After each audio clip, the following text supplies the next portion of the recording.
नोरमा group, जो सोचता है वो करता है। आपके अपने सपनों का आशियाना। क्या भारतीय जनता पार्टी बिहार में कोई बड़ा खेल करने वाली है? भीतर ही भीतर अमित शाह कोई प्लान बना रहे हैं। नरेंद्र मोदी के बार बार बिहार दौरे को लेकर के क्या नीतीश कुमार को असहज होना चाहिए? मंच पर जो नीतीश कुमार दिख रहे हैं, क्या वो नीतीश कुमार कुछ और बड़ा खेल कर सकते हैं? क्या बिहार में एक बार फिर से कोई बड़ा राजनीतिक उलट पलट होने वाला है? इन सभी बातों का जवाब इस इनसाइड स्टोरी में आपको मिलने वाला है, क्योंकि प्रधानमंत्री नरेंद्र मोदी का बिहार दौरा और अमित शाह का बयान, बार बार एक ही बयान पर अमित शाह टिके हुए हैं। हालांकि उनका बयान संवैधानिक है, लेकिन इसके बावजूद आपको बता दें कि प्रधानमंत्री नरेंद्र मोदी के आगमन और उनको आगे करके कहीं ऐसा तो नहीं कि भारतीय जनता पार्टी बिहार अपने कब्जे में लेना चाहती है। हालांकि कौन नहीं चाहता है कि सरकार उसकी हो और उसका एक छत्र राज हो, लेकिन नीतीश कुमार के रहते क्या ये संभव है? इन सभी सवालों का जवाब अगर हम खोजने जाते हैं तो सीधे सीधे नज़र आता है कि बिहार भारतीय जनता पार्टी की वह ज़मीन है जहां हार और जीत के समीकरण बनते हैं। राज्य में सिर्फ एक चुनाव एक पड़ाव नहीं है, बल्कि 2025 का चुनाव जो है वो एक टर्निंग पॉइंट भी साबित होने जा रहा है। हम बार बार आपको बता रहे हैं कि बिहार का ये 2025 का विधानसभा चुनाव युग परिवर्तन जैसा है। बिहार की राजनीतिक पकड़ नीतीश कुमार के साथ साथ तेजस्वी यादव अपने सीमित समय में काफ़ी कुछ अपने हाथ में ले चुके हैं। लालू प्रसाद की ज़मीन को और उनके वोट बैंक को उन्होंने अपने कब्जे में करने के लिए वो हर संसाधन और युक्ति लगाई है, जिसका परिणाम आपको सर्वे रिपोर्ट में देखने को मिल रहा होगा। और जब जब ये सर्वे रिपोर्ट आ रहे हैं तब तब भारतीय जनता पार्टी की कहीं ना कहीं ज़मीन खिसकने लग रही है। इन सारी बातों को लेकर के भले ही इस बार बिहार विधानसभा चुनाव नीतीश कुमार के नेतृत्व में लड़ा जा रहा हो, लेकिन उसके बावजूद आपको बता दें कि भारतीय जनता पार्टी का एंगल कुछ अलग ही नज़र आ रहा है। प्रधानमंत्री नरेंद्र मोदी का लगातार रैलियां और सक्रिय हो जाना साफ दिखाता है कि भारतीय जनता पार्टी कुछ अलग करना चाहती है। इस बार नीतीश कुमार ही नहीं, नरेंद्र मोदी को भी चेहरा बना करके भारतीय जनता पार्टी चुनाव मैदान में उतरना चाहती है। हर मंच से विकास, राष्ट्रवाद और स्थितियों को लेकर के केंद्र द्वारा क्या मदद की गई बिहार को लेकर के, उसको लेकर लगातार प्रधानमंत्री चर्चा करते हैं। और यही काम उन्होंने भारतीय जनता पार्टी और आरएसएस के कैडर को दे दिया है। एनडीए की मुख्य चुनावी धुरी प्रधानमंत्री बनते जा रहे हैं। ऐसे में बड़ा सवाल है कि क्या बिहार केवल एक राज्य नहीं, बल्कि 2024 और उससे आगे की मोदी रणनीति का अहम हिस्सा बन चुका है। 2024 में आपको याद होगा कि जब भारतीय जनता पार्टी के सर्वे रिपोर्ट में ये समझ में आने लगा कि बहुत बढ़िया प्रदर्शन हिंदी पट्टी के जो काऊ बेल्ट कहे जाते हैं उनमें बेहतर नहीं होगा, तो कहीं ना कहीं आपको बता दें कि राजनीतिक गलियारे में और सामाजिक समीकरण के साथ साथ नीतीश कुमार की ज़रूरत महसूस हुई और नीतीश कुमार को फिर से एनडीए गठबंधन में लाया गया।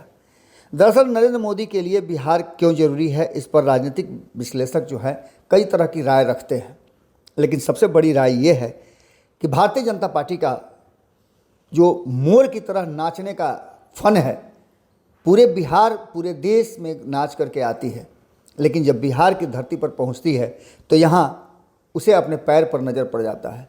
बिहार नरेंद्र मोदी और भारतीय जनता पार्टी के रूपी मोर का वो पैर है जो काफ़ी कुरूप है, जिसको देख करके भारतीय जनता पार्टी की सारी खुशी काफूर हो जाती है।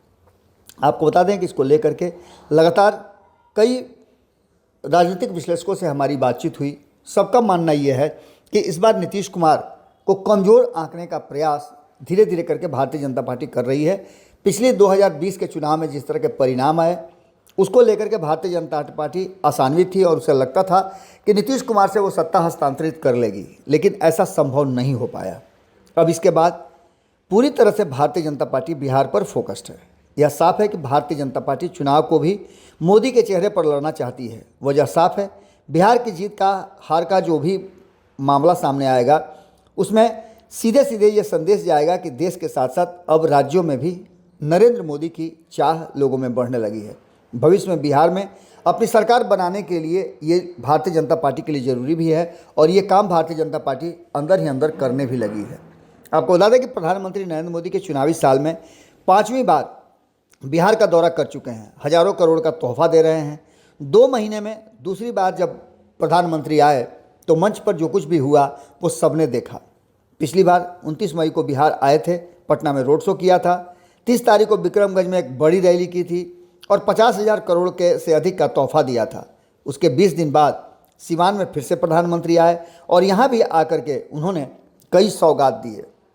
राजनीतिक विश्लेषक ये मानते हैं कि प्रधानमंत्री का बार बार बिहार दौरा इस बात की तरफ इशारा करता है कि वास्तव में प्रधानमंत्री और भारतीय जनता पार्टी के लिए, अमित शाह के लिए और जो थिंक टैंक है भारतीय जनता पार्टी के, उनके लिए बिहार एक कोढ़ की तरह है जो उनके हाथ से फिसलता जा रहा है। आपको बता दें कि भारतीय जनता पार्टी हर हाल में बिहार में अपने आप को सत्ता में स्थापित रखने के लिए कोई भी काम कर सकती है। नीतीश कुमार को साथ रखने का मकसद भी वही है कि पिछले 20 सालों में जिस रास्ते चली है भारतीय जनता पार्टी, उसमें नीतीश कुमार के पीछे चलने के अलावा दूसरा कोई रास्ता नज़र नहीं आया है। प्रधानमंत्री नरेंद्र मोदी दूसरी बार बिहार आए हैं। बिहार सहित पूर्वांचल के लोगों की बड़ी संख्या देश के विभिन्न हिस्सों में है। इसका प्रभाव भी निश्चित रूप से पड़ता है और बिहार के लोग दुनिया भर में, देश भर में जा कर के एक संदेश देते हैं और वो संदेश भारतीय जनता पार्टी को कहीं ना कहीं इस बात की तरफ इशारा करता है कि जब जब बिहार की चर्चा होती है और बिहार के लोग चर्चा करते हैं तो वहाँ नीतीश कुमार का चेहरा बड़ा हो जाता है। आपको बता दें कि जो सर्वे रिपोर्ट आए हैं उन सर्वे रिपोर्टों में लगातार ये बातें कही जा रही है और इधर जो लगातार सर्वे आए हैं उनमें अंतिम सर्वे तो जो आया है वो काफ़ी चौंकाने वाला भी है। बिहार में लोकप्रियता के मामले में प्रधानमंत्री नरेंद्र मोदी से ज़्यादा लोकप्रिय अब राहुल गांधी होने लगे हैं। ये भी एक बड़ा कारण है जहाँ कहीं ना कहीं भारतीय जनता पार्टी पूरी तरह से बैकफुट पर आ जाती है। 2014 की बात करें तो 2014 में मोदी के लीडरशिप में एनडीए गठबंधन ने 40 में से 31 सीटें जीती थी। वहीं आपको याद होगा कि 2015 में उनका विजय रथ जो है लालू प्रसाद और नीतीश कुमार ने मिलकर के बिहार में रोक लिया था।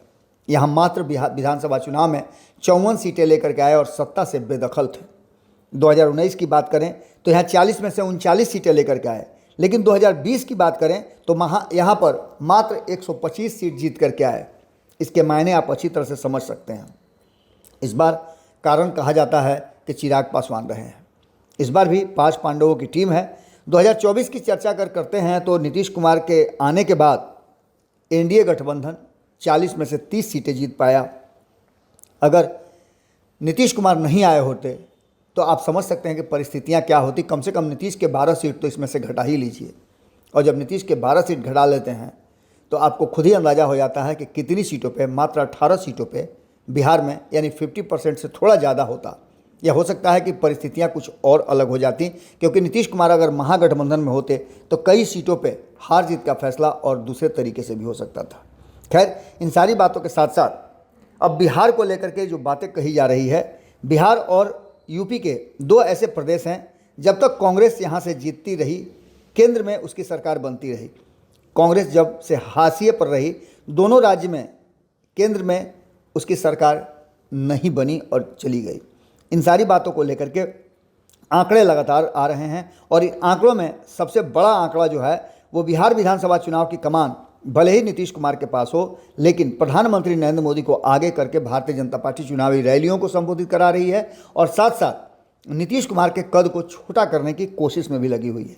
ये बात सिर्फ नरेंद्र मोदी ही नहीं, एनडीए गठबंधन ही नहीं, विपक्षी ही नहीं, बल्कि नीतीश कुमार खुद भी समझ रहे हैं। यही कारण है कि नीतीश कुमार को आपने देखा होगा कि काफ़ी शांत और चुप हैं। वो अपने काम में लगे हुए हैं, विभिन्न योजनाओं की घोषणा, शिलान्यास, लोकार्पण और इसके साथ साथ आयोगों के माध्यम से वो जातीय समीकरण साधने की कोशिश कर रहे हैं। बात 2014 की करें तो एनडीए से अलग होकर के 2014 में नीतीश कुमार लोकसभा और विधानसभा में जिस तरह से प्रदर्शन किए वो सबने देखा। 2014 में जो कुछ भी सामने आया उसमें 2014 से लेकर के अब तक की जो नीतीश कुमार की कहानी रही है, इन 11 सालों में नीतीश कुमार ने उतार चढ़ाव बहुत देखे हैं। मोदी के नेतृत्व में एनडीए का बिहार में लोकसभा चुनाव में शानदार प्रदर्शन कहा जाता है, लेकिन इसमें नीतीश कुमार की भूमिका को छोटा कर दिया जाता है, क्योंकि नीतीश कुमार नहीं होते तो हमने पहले ही आपको बताया है कि क्या स्थिति होती और किस तरह से एनडीए गठबंधन का सुपड़ा साफ हो रहा था। 2015 की बात कर ली हमने 2024 की भी बात कर ली। अब हम 2025 की तरफ जब बढ़ते हैं तो बार बार एक ही बात समझ में आती है कि यहाँ नीतीश कुमार की ज़रूरत एनडीए गठबंधन को है। नीतीश सरकार का कार्यकाल इस साल 2025 में 22 नवंबर को समाप्त हो रहा है। जाहिर है कि इससे पहले चुनाव हो जाएंगे और माना जा रहा है कि सितंबर से अक्टूबर के बीच आचार संहिता लग जाएगी। ये भी कहा जा रहा है कि अक्टूबर से नवंबर के शुरुआती हफ्ते के बीच वोटिंग और मतदाताओं की गिनती भी संपन्न करा ली जाएगी। इसके साथ साथ भारतीय जनता पार्टी का एक हिडन एजेंडा है, वो भी अब सामने खुल करके आने लगा है। बिहार से कई बड़े नेता देश भर में घूम घूम करके अप्रवासी बिहारियों को बिहार आने का निमंत्रण दे रहे हैं। उसके डाटा कलेक्ट किए जा रहे हैं और इस डाटा के माध्यम से कोशिश ये की जा रही है कि पिछली बार आपको मालूम होगा कि 82 लाख से ज़्यादा वोट लेकर के 74 सीटें जीत करके आई थी भारतीय जनता पार्टी। इस बार उन 3 करोड़ अप्रवासी बिहारियों को बिहार लाने की कोशिश हो रही है। अगर उसमें से 50% भी आ जाते हैं और उसमें से 30% भी वोट कर देते हैं तो ऐसी स्थिति में भारतीय जनता पार्टी की बल्ले बल्ले हो जाएगी और नीतीश कुमार दूर फेंका जाएंगे। सीट शेयरिंग के समझौते में नीतीश कुमार ने इसीलिए पेच फंसा दिया है कि नीतीश कुमार को इतनी सीटें जरूर मिल जाए जिससे कि वो सरकार बनाने की मुख्य कड़ी के रूप में सामने आ जाए। 110 से कम सीटों पर नीतीश कुमार चुनाव लड़ना नहीं चाहते हैं और यहीं आकर के पेच फंसा हुआ है। और सबसे बड़ी समस्या भारतीय जनता पार्टी की यही है कि बाकी के 4 दलों को 112 सीटों में एडजस्ट करना उसके लिए बहुत टेढ़ी खीर है। 243 सीटों में जो परिस्थितियां बनी हैं उसमें आपको पता है कि सबसे बड़ी बात यह है कि 30 सीट से कम पर मानने के लिए तैयार चिराग पासवान नहीं है। तो वहीं 20-20 सीटों की मांग जो है वो दोनों के बाकी घटक दल राष्ट्रीय लोक मोर्चा उपेंद्र कुशवाहा और हिंदुस्तानी आवाम पार्टी के नेता जीतन राम मांझी कर रहे हैं। ऐसी स्थिति में ये पेंच फंसता हुआ दिखाई दे रहा है। लेकिन इन सब के बावजूद अगर हम गंभीरता से देखें तो इनसाइड स्टोरी में हम आपको ये बताने की कोशिश कर रहे हैं कि भारतीय जनता पार्टी नरेंद्र मोदी को आगे कर रही है और कहीं ऐसा ना हो कि नरेंद्र मोदी को आगे करके पेच ही फंसा दे और ऐसे में नीतीश कुमार एनडीए गठबंधन में रुकने के बजाय एनडीए गठबंधन से बाहर होने का सोच लें। बिहार भाजपा के लिए ये क्यों जरूरी है, यह बात अच्छी तरह से आप समझ गए। आने वाले 2029 के चुनाव में जब 1 नेशन 1 इलेक्शन होगा तो भारतीय जनता पार्टी का एकमात्र लक्ष्य है और वो लक्ष्य है कि वो किसी भी हाल में बिहार और हिंदी पट्टी के राज्यों में अपनी सरकार स्थापित कर ले।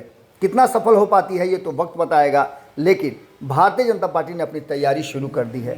अब नीतीश को देखना है कि वो क्या फैसला लेते हैं, नीतीश कुमार कैसे निपटते हैं और क्या फैसला लेते हैं, उस पर टिका हुआ है आने वाला 2025 का बिहार विधानसभा चुनाव। और इसी पर गठबंधन के 5 पांडवों की जोड़ी भी टिकी हुई है। अगर 5 पांडवों में से कोई भी छटकता है तो फिर वही 2020 जैसी स्थितियां पैदा हो जाएंगी, क्योंकि पहले से ही कई ऐसे घटक दल हैं, कई ऐसे दल हैं जो एनडीए गठबंधन के लिए संकट बने हुए हैं, जिसमें प्रशांत किशोर, आईपी गुप्ता और इसके साथ साथ कई और दल हैं, वो काफ़ी मजबूती के साथ अपनी तैयारियां कर रहे हैं। जुड़े रहिएगा भारत लाइव के साथ। बहुत बहुत धन्यवाद। आपके सपनों को हमने सजाया है, ई होम्स पैनोरामा को हमने बनाया है। ई होम्स मेरा एक सपना था जिस पे मैं पिछले 4 साल से काम कर रहा था। हमने जो बनाया है वो सबने है माना। ई होम्स पैनोरामा में हो आपका भी आशियाना। और फाइनली हमने 2021 में इस प्रोजेक्ट को लॉन्च किया। बहुत लोग अप्रिशिएट कर रहे हैं कि पूर्णिया जैसे शहर में बिहार के, एक तो बिहार की बात करें उसमें भी पूर्णिया जैसे छोटे जगह में इस तरह का लाइफस्टाइल देना, ये सुन के हम लोगों को बहुत अच्छा लगता है। ई होम्स में हमने कुछ और भी किया है, जैसे हम जिस जगह में रह रहे हैं हमारे फैमिली सिक्योर हो, उनको सिक्योरिटी का ध्यान में रखा है। आपकी सुविधा और सुरक्षा आपके लिए खास है, ये आपका विश्वास है। इसमें आर्टिफिशियल इंटेलिजेंस का 7 लेयर सिक्योरिटी का हमने इस्तेमाल किया है। लस ग्रीन कैंपस को बनाया है। यदि हमारा बाउंड्री वाल है तो वो वर्टिकल गार्डन है। ये जितनी भी फैसिलिटी होता है एक इंटरनेशनल टाउनशिप में ई होम्स है, ये हम लोग विश्वास नहीं कर पा रहे हैं। जो भी हमारे मित्र दोस्त या जो भी हमारे बाहर के बाहर आते हैं तो हम लोगों को बहुत अच्छा सुनने को मिलता है और बहुत अच्छा क्रेडिट मिल रहा है। वो सारा हमने सिर्फ एक बिल्डिंग नहीं बनाया, हमें एक बहुत अच्छा लाइफस्टाइल दिया ई होम्स में, और मेरा एक सपना था जिसको मैं आज फुलफिल होते हुए देख पा रहा हूँ। ये आपका आवास है। ई होम्स पैनोरामा में अब आपका निवास है।